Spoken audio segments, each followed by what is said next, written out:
Hi to everyone. UP government के द्वारा एक काफी बड़ा अनाउंसमेंट आया है और इस अनाउंसमेंट के ऊपर मोहर भी लगने जा रही है।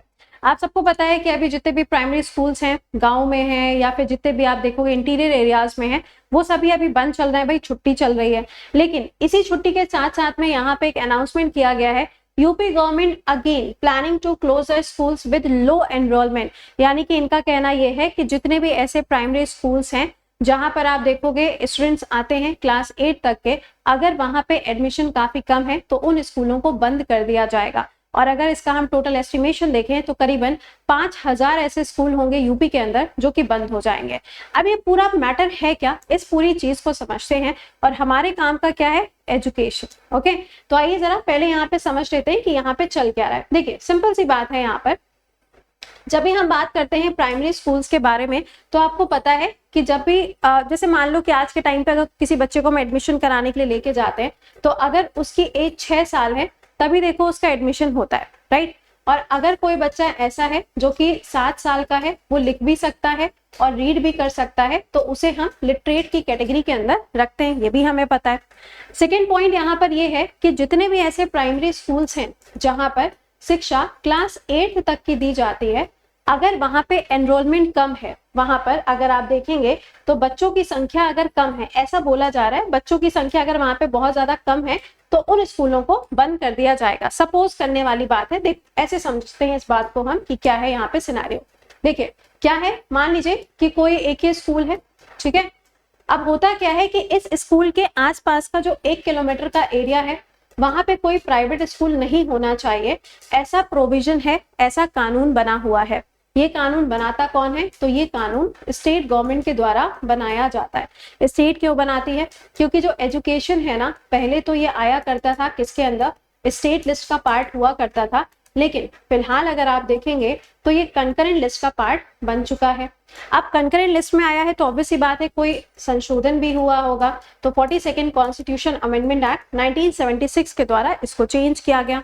लेकिन फिर भी आर्टिकल नंबर 45 जो कि डीपीएसपी के अंदर दिया गया है और फंडामेंटल ड्यूटीज में जो 11th वाली ड्यूटी लिखी गई है, जिसको 86 कॉन्स्टिट्यूशन अमेंडमेंट एक्ट 2002 के द्वारा जोड़ा गया, इसमें बोला जाता है कि जो बच्चे हैं जिनकी एज अंडर 6 इयर्स है, इन बच्चों को शिक्षा देने की जिम्मेदारी किसकी होती है, राज्य सरकारों की होती है।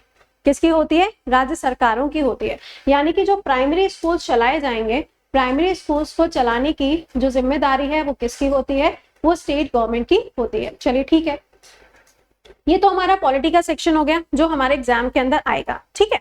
बट इस न्यूज के ऊपर अब थोड़ा सा फोकस डालते हैं और इस न्यूज में देखते हैं कि इस न्यूज के अंदर क्या बातें बोली गई हैं। इस न्यूज के अंदर ये बोला गया है कि जितने ऐसे स्कूल्स हैं जो कि क्लास 8 तक के हैं, अगर वहां पे एनरोलमेंट नहीं हो रहा है, अगर वहां पे बच्चे नहीं आ रहे हैं, तो उन स्कूलों को बंद कर दिया जाएगा फ्रॉम 1 जुलाई 2025। और उन स्कूलों के अंदर जो भी बच्चे हैं, जो भी थोड़े बहुत स्टूडेंट्स हैं और उस स्कूल के अंदर जो टीचर्स हैं, उनको पास का जो भी दूसरा स्कूल होगा वहां पे शिफ्ट कर दिया जाएगा।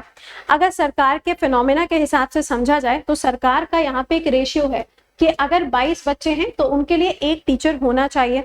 लेकिन अगर किसी स्कूल के अंदर ये रेशियो काफी कम है, यानी कि एनरोलमेंट बच्चों का अगर 22 से कम है, तो उन स्कूलों को क्या किया जाएगा, बंद किया जाएगा और उन्हीं स्कूलों के बच्चों को आसपास का जो दूसरा स्कूल होगा वहां पे शिफ्ट कर दिया जाएगा। सीधी भाषा में समझे तो 3-4 स्कूल ऐसे जहां पे बच्चों की संख्या कम है, एनरोलमेंट कम है, उन्हें एक साथ में मर्ज कर दिया जाएगा। अच्छा, अब इसके ऊपर सरकार का कहना क्या है, मतलब वो ऐसा करना क्यों चाहते हैं। तो अगर हम यूपी सरकार की बात करें या फिर सीएम योगी आदित्यनाथ जी के स्टेटमेंट की बात करें तो यहाँ पे ये कहा जा रहा है कि अगर मान लीजिए ये 4 स्कूल है ना, चारों स्कूल को मिला के अगर बच्चा सिर्फ 20 है, ठीक है, तो पहली चीज तो ये है कि हमें 4 अलग अलग स्कूलों को चलाना पड़ रहा है, 4 अलग अलग बिल्डिंग्स हैं, 4 अलग अलग जगह पे हमको फैसिलिटीज देनी पड़ रही हैं और as per the rule ratio यहाँ पर ये है। तो इनका कहना ये है कि अगर हम इन चारों को मर्ज कर देंगे तो हम उनको बेहतर फैसिलिटीज प्रोवाइड करा पाएंगे। वहां पर आप देखोगे तो आपके लिए अलग से वेलनेस सेंटर्स बनवाए जाएंगे, मिड डे मील जो कि प्रोवाइड कराना राज्य सरकार की जिम्मेदारी होती है, मिड डे मील भी यहाँ पे प्रॉपर्ली प्रोवाइड किया जा सकेगा, ठीक है। तो गवर्नमेंट का कहना यह है कि हम इस रेशियो को ध्यान में रखते हुए जितने भी ऐसे गवर्नमेंट स्कूल्स हैं जहां पे बच्चों की संख्या बहुत कम है, उसे हम क्या करने जा रहे हैं, उसे हम मर्ज करने जा रहे हैं। इस हिसाब से देखा जाए तो 5000 के आसपास स्कूल्स होंगे जिनको बंद कर दिया जाएगा। अब यहीं पर एक और सवाल आता है कि कुछ दिन पहले तो प्रोटेस्ट चल रहा था प्रयागराज के अंदर टीचर्स की वैकेंसी को लेकर। तो यहाँ पे अगर देखा जाए तो आप देखेंगे काफी सारे ऐसे टीचर्स हैं जो अभी वेट कर रहे हैं कि वैकेंसी कब आएगी और कब उनको जॉब मिलेगी। अब प्रॉब्लम उनके लिए हो गई क्योंकि जब यहाँ पे स्कूलों को ही मर्ज कर दिया जाएगा तो टीचर्स की संख्या भी तो हमको ज्यादा बढ़ाने की जरूरत नहीं पड़ेगी ना। तो यहाँ पर एक क्वेश्चन मार्क इनके लिए खड़ा हो रहा है। तो इस बात को लेके प्रोटेस्ट भी आपको देखने को मिल रहा है। ठीक है, तो हमारे काम का इस आर्टिकल से क्या था, हमारे काम का था यहाँ पे education, right to education, article number 21A, साथ में 86 कॉन्स्टिट्यूशन अमेंडमेंट एक्ट। एजुकेशन कौन से लिस्ट के अंदर आता है, किस में ट्रांसफर किया गया, एज ग्रुप क्या है, 6 साल का क्राइटेरिया क्या है, 7 साल का क्राइटेरिया क्या है, ये आपको समझ में आ गया होगा। तो ये पूरा का पूरा आर्टिकल है जो आपको यहाँ पर देखने को मिल रहा है। हर न्यूज़पेपर के अंदर इसको कवर किया जा रहा था, तो मैंने सोचा कि इसको हम लोग भी कवर कर लेते हैं। ओके, तो यहाँ पर आप देख पा रहे होंगे, this time direction from the district education official suggest that the plan is to merge school where enrolment is under 20, यानी कि अगर स्कूल के अंदर जो बच्चे हैं अगर वो 20 से कम है तो हम उसे क्या कर देंगे, मर्ज कर देंगे। क्यों? क्योंकि हमारा रेशियो क्या है, 22:1 का रेशियो है। इसमें आप देखेंगे तो टोटल अगर हम यूपी की बात करें 75 डिस्ट्रिक्ट आपको देखने को मिलते हैं। तो यहाँ पे बोला जा रहा है कि approximately Yogi Adityanath ji led government plans to closing 27000 यानी कि 27,000 स्कूल्स अक्रॉस द स्टेट आने वाले समय में आपको यहाँ पर क्या मिलेंगे, बंद होते हुए देखने को मिल सकते हैं आने वाले समय में। अभी फिलहाल की अगर हम बात करें फ्रॉम 1 जुलाई, तो यहाँ पर जो एस्टिमेशन दिया गया वो 5000 का दिया गया। तो आई होप कि आपको समझ में आ गया होगा कि हमारे एग्जाम के पर्सपेक्टिव से क्या इंपॉर्टेंट है और इस आर्टिकल में क्या था। दोनों चीजें मैंने आपको बता दी, बट सवाल तो मैं पूछूंगी, जल्दी से कमेंट सेक्शन के अंदर लिख के बताइएगा कि हमारे पूरे कॉन्स्टिट्यूशन के अंदर कौन कौन सी वो ऐसी जगह हैं जहां पे एजुकेशन के बारे में बात की गई है, कौन से ऐसे आर्टिकल्स हैं या कौन से ऐसे पार्ट हैं जहां पे एजुकेशन को मेंशन किया गया।